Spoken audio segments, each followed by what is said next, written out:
Pozdravljeni v oddaji Narod brez kulture.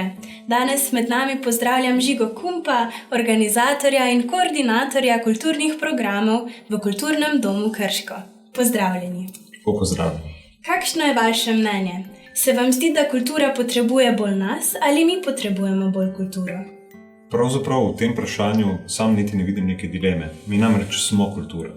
Kultura je tisto, kar nas ustavlja, kar postavlja našo identiteto oziroma različne identitete, ki prečijo tako naše individualno kot družbeno življenje. Ko pa gre v bistvu, in če vprašanje lahko meri tudi na to, za odnos med umetnostjo in občinstvom, pa bi rekel, da gre v resnici za zgodbo o dveh plateh istega kovanca. Umetnosti ni brez občinstva, hkrati pa je občinstvo tisto, ki seveda potrebuje umetnost. Kakšno pa se vam zdi stanje kulture v posavski regiji? Stanje kulture v Posavju se mi zdi v resnici precej vitalno. Torej, iz Posavja izhaja kar nekaj profesionalnih umetnikov, prav tako imamo kar nekaj kulturnih ustanov, ki v svoje programe umeščajo kakovostne vsebine in obenem imamo precej razvejano in ustvarjalno polje ljubiteljske kulture. O stanju kulture v Posavju pa smo povprašali tudi Tinko Vukić, vodjo krške območne izpostave Javnega sklada Republike Slovenije za kulturne dejavnosti.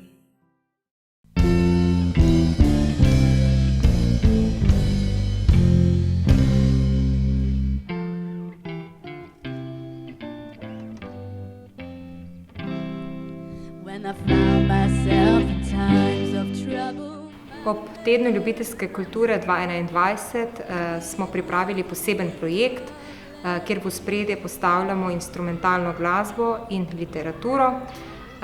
Projekt se imenuje Beseda mladim. Vključili smo mlade literatke, ki so letos sodelovale na festivalu mlade literature Urška 2021 in mlade glasbenike, bend Glasbene šole Krško in Žana Bračuna, ki je prispeval avtorsko glasbo. Mislim, da Posavje premore zelo veliko dobrih glasbenikov, literarnih ustvarjalcev oziroma vseh profilov ljudi, ki delujejo na področju kulturnih dejavnosti.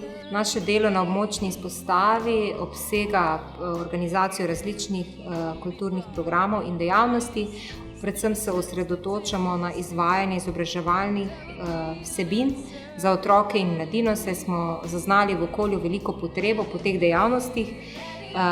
Te programe so zelo dobro obiskani in srečujemo se s številnimi mladimi ustvarjalkami in ustvarjalci, ki si zelo želijo ustvarjati, zato smo pridobili nove prostore, da lahko te dejavnosti izvajamo. Kultura v Posavju je, mislim, da zelo razširjena, zelo pestra in tudi prepoznavna. Imamo kar lepo število umetnikov, ki so svojo ustvarjalno pot začeli tu pri nas in so s svojim delom prepoznavni tako na državnem nivoju, kot tudi zunaj meja naše države. Pozdravljeni nazaj. Menite, da so kulturni lokalni programi usklajeni z nacionalnimi in obratno? Pravzaprav imamo trenutno največjo težavo v tem, da aktivnega nacionalnega programa za kulturo v tem trenutku ni. In da so tudi tisti prejšnji nekako slabše naslovili vprašanje decentralizacije, kar pa so seveda ključni izzivi regionalne in lokalne kulturne politike. Lokalni programi sicer skušajo zapolniti to praznino, ampak v resnici pa smo tu še nekoliko zadaj. Menite, da je pandemija COVID-19 vplivala na delovanje kulturnih dejavnosti? Absolutno. Epidemija oziroma pandemija COVID-a je predstavljala neko čisto zarezo v naše delovanje. Hitro se je bilo potrebno prilagoditi, marsikaj se je skušalo in se je preselilo na splet. Živa kultura pa je v tem smislu skoraj da popolnoma ugasnila, kajti na spletu v resnici mnogo stvari ne deluje dobro. O izzivih zunaj urbanih središč smo se pogovarjali z Miho Colnerjem iz galerije Božidar Jakac.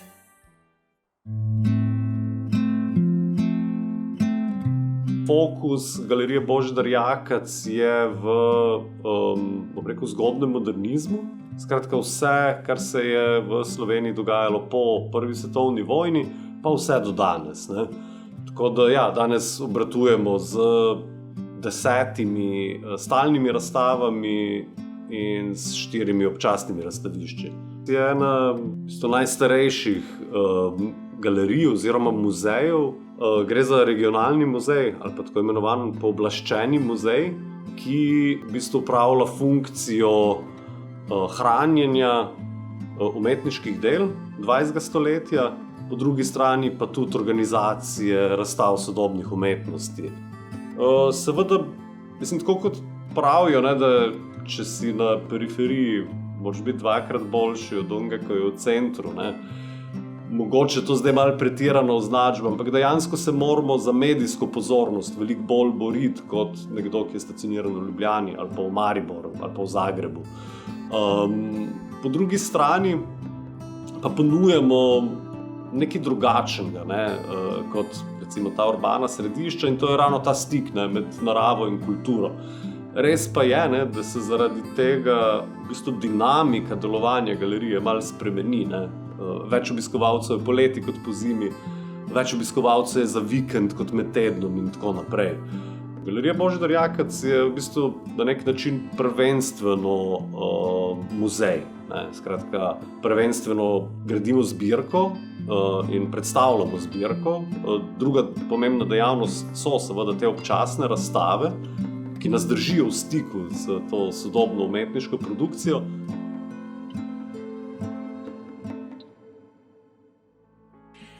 Pozdravljeni nazaj. V Posavju profesionalne kulture ni veliko. Je zato toliko bolj živa ljubiteljska kultura? No, če tudi v Posavju manj profesionalnih producentov, pa je profesionalna umetnost oziroma profesionalna kultura v bistvu precej prisotna skozi različne programe različnih kulturnih ustanov, ki pač tu obstajamo in delujemo. Drži pa seveda, da ni toliko profesionalnih produkcijskih hiš ali ustvarjalcev. To je pač odraz veliko centraliziranega razvoja tudi kulture v naši državi, ki se pač majhna kot je, samodejno vzpostavi te produkcije načeloma v večjih urbanih središčih.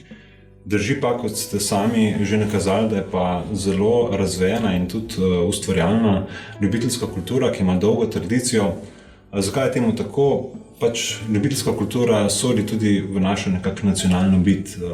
To je nekaj, s čimer so se ljudje ukvarjali že od nekdaj in obenem kaže na to, kako pomembna je za nas kultura v vsakdanjem življenju. Najlepša hvala. Poglejmo si prispevek kulturno-umetniškega društva Liber, ki se kljub svoji amaterski naravi ukvarja s profesionalnimi projekti. V tem trenutku se v Krškem odvija praznik Krajevne skupnosti mesta Krško in kot glavna tematika letošnjega praznika so portreti Krško. Portreti so predvsem usmerjeni v stare Krčane, ki so tukaj nekoč živeli. Poiskali smo pa tudi njihove potomce in poiskali v bistvu njihove vezi, kaj se je dogajalo pred leti, kaj so delali in poiskali smo tudi v bistvu s potomci nekatere fotografije, mogoče kakšne izdelke, ki so jih uporabljali. Našli smo tudi obrtno dovoljenje iz leta 1931, tako da smo našli ene take prav zanimive stvari, ki so jih nekoč te naši predniki počeli. Letošnji praznik bomo pa zaključili z razstavo fotografij, ki bo v Mencingerjevi hiši. Avtorica fotografije je Mateja Gačnik in ona bo predstavila to celotno vizijo portreti Krškega skozi fotografijo in umestila v današnji čas. Kulturno-umetniško društvo Liber je društvo z 12-letno tradicijo in prihaja iz mesta Krškega. Ima 3 osnovne dejavnosti: likovno, literarno in foto-video dejavnost, in trenutno v društvu deluje nekje 20 članov. Osrednja razstava, ki jo prilejamo že 7. leto zapored, pa je Ekstera Krško. To je razstava keramičnih skulptur, katere se vsako leto udeležuje več in več različnih umetniških ustvarjalcev iz celotne Slovenije, kot tudi iz tujine. Tema letošnje razstave je kič, odvijala pa se bo v mesecu septembru.